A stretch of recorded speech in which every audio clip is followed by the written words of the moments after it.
Hey there, guys. Jon Gums here with Dakota Grappler, going live for a little bit at the hotel in Fargo. Just going to do a little bit of discussion and see how it goes. I'm not sure. I'm not getting connection here. So if anybody's out there watching, to give me a thumbs up and tell me you can still hear me. But no, I was at the state Class A and Class B coaches meetings just for a little bit to hear if there's any new things coming on. And I tell you what, there's always some progression that's happening in North and South Dakota wrestling. Coaches got together tonight and they have their discussions if anything should change, rules, you name it. One big thing that came out of the Class B, something that's going to be new next year, I thought was really cool. The four regions have agreed to have only qualify three guaranteed per region. So that ends up 12 qualifiers in every region. And then out of that, then there's actually four wild cards. So that makes it kind of interesting. So that means that there's going to be when people enter their wrestlers into the region, and they'll correct me if I'm wrong, but they'll enter them into the region, then they can evaluate the brackets, and then they can basically give certain regions extra qualifiers.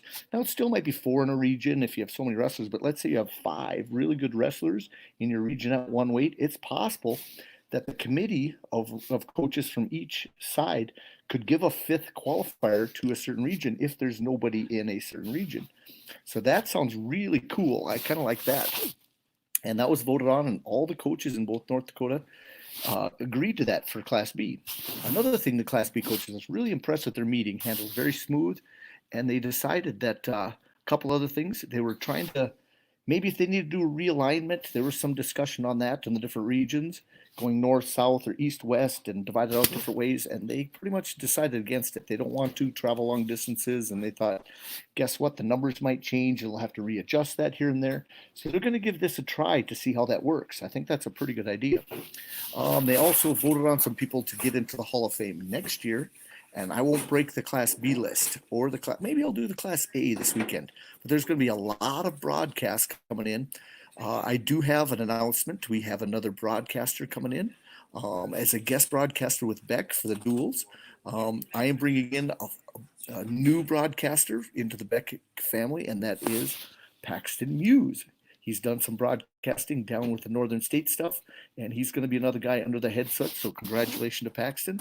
He's going to also, I'm going to try to get him to help me interview some coaches during the state wrestling tournament. Now, I cannot go live for the matches at the state tournament. We should be able to find those through Beck Communications for both the dual and the individual, but I can do interviews of coaches and wrestlers.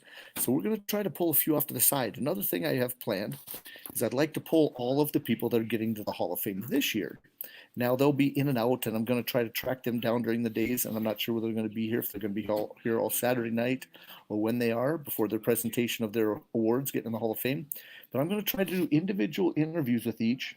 Not sure how many minutes, but I'd like to put some of their stuff on record. You know, Scott Kelly, I went through some of the Hall of Fame people. I'd love to grab him, and, uh, basically being a four-time state champion from Velva in the, late 70s, early 80s, phenomenal wrestler. He was Napoleon wrestled Darwin Dewald's kind of nemesis of becoming a state champion for Napoleon. I remember growing up and watching him. He was a tough wrestler. And then all these other ones in the list, I just want to hear their story, how they started, who their coaches were, if they did some wrestling after college, what they're doing now. I think that'd be really cool stories to add to Dakota Grappler. Other things with the Class A, they made a proposal to seed the duels so that some years the East and West, you could have more good teams on the East or the West, and they decided not to. It got voted down by one vote, so they're going to keep it the way it is, where the number one in region in the West, the WDA, will face the number four out of the East, and it'll stay that way, and the two will give us the three, and so forth. So that didn't go. I did hear some cool. There are four new people going to the Hall of Fame next year that the Class A got in, and I think the Class B, also got four. So it'll be an interesting list, and I'll probably break that this weekend. So pay close attention to Dakota Grappler. Some of this stuff, I'll put it live on Facebook, but you can also see that it's live on Dakota Grappler on YouTube. So you'll have that opportunity. If you missed some of these videos, we have over 100 videos of different interviews from different coaches.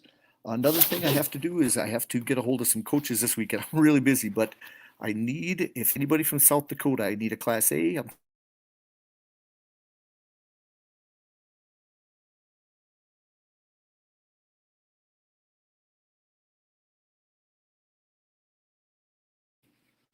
Oh, I'm sorry, I blanked out for a little bit, but I'd like to get Tom Schoenhart, if he's listening tonight, to try to see if he can get Sunday evening available so we can discuss the brackets that come out on track. Hopefully, South Dakota will broadcast their basically their brackets on track wrestling previous, so I can look at those.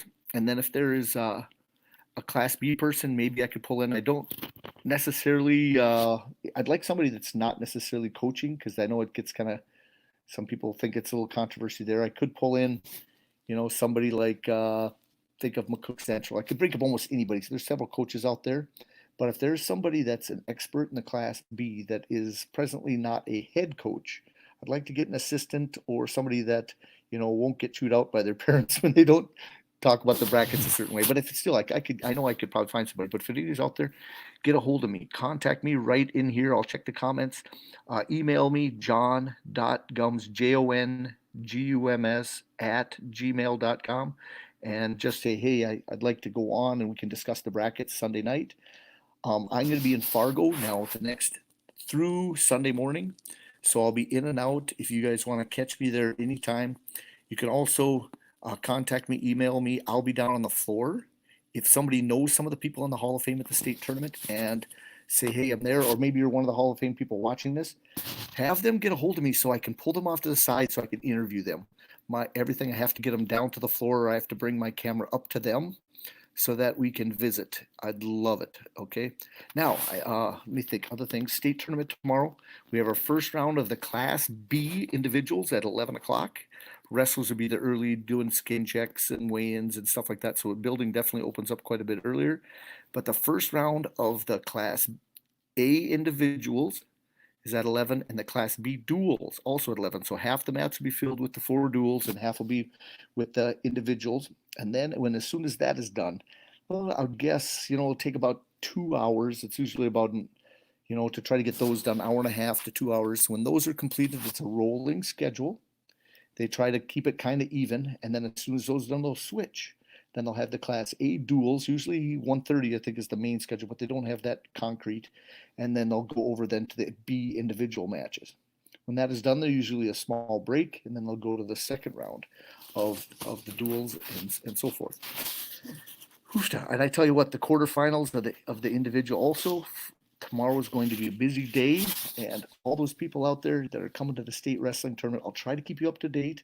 I'll have a few more broadcasts. What I will do is I might have some rolling scores. I can do that. I can give you an update on maybe if there's any major upsets. Now, when I look at the brackets, there was a couple changes. One more thing I want to talk about. I almost forgot that because I had to switch places at the hotel from my room where I got my notes to a place where I can get internet connection. But 106 changed in Class A. 106, J.J. Thompson, one of the seeded wrestlers, he could not wrestle. I think it was a labrum. He got hurt in the finals against LJ Aragio, and so he is out. So they had to reseed that. So the top part of the bracket makes it quite a bit different.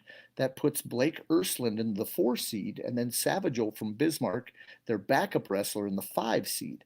And so that becomes a very crucial quarterfinal match. Could put Century in the semis, or it could put 2 Bismarck kids actually in the semis there. We'll have to see. That's one of the biggest changes there. 170 in Class A, there was another change. Comstock Krenz was hurt. He had hurt his knee, I believe it was, and he is out. So they had to redo that, and I'll have to look at the bracket a little closer. Then at 160, there was a couple changes. Both East wrestlers had a couple guys pulled out, but neither guy was seated, so they put in some other guys. And then I think at 195, there was another East wrestler that wasn't seated that got replaced because he couldn't wrestle for some reason. So that's kind of the biggest news. In Class B, man, I think there's only one major change, and that was Lisbon. I think their 182 pounder that makes a difference is out. That's Dick of Lisbon. There's an injury of some type. So I'd have to see exactly. I was going to look at all those brackets, but I needed to get on for this about 10-minute little pre-state wrestling things. Again, I see several people come watch this. I do appreciate it. Make some comments. If you have anything you want to see during the state tournament, I can track a few coaches down. I know they're going to be really busy. We have little breaks. I'm going to try to get a few interviews into some wrestlers, some coaches, some Hall of Fame people, and have a lot of fun. Come enjoy the state wrestling tournament this weekend, guys. It should be awesome. It's going to crown some new state champions and some old state champions or repeat state champions. There's always upsets. Let's see what happens there. See who that wrestler is that could, change the brackets by just having a great day. I love it. Underdog wrestler. You never know. Again, let's go and support our wrestlers. Guys, have a great night. Jon Gums, Dakota Grappler. Good night, guys. Or see you tomorrow.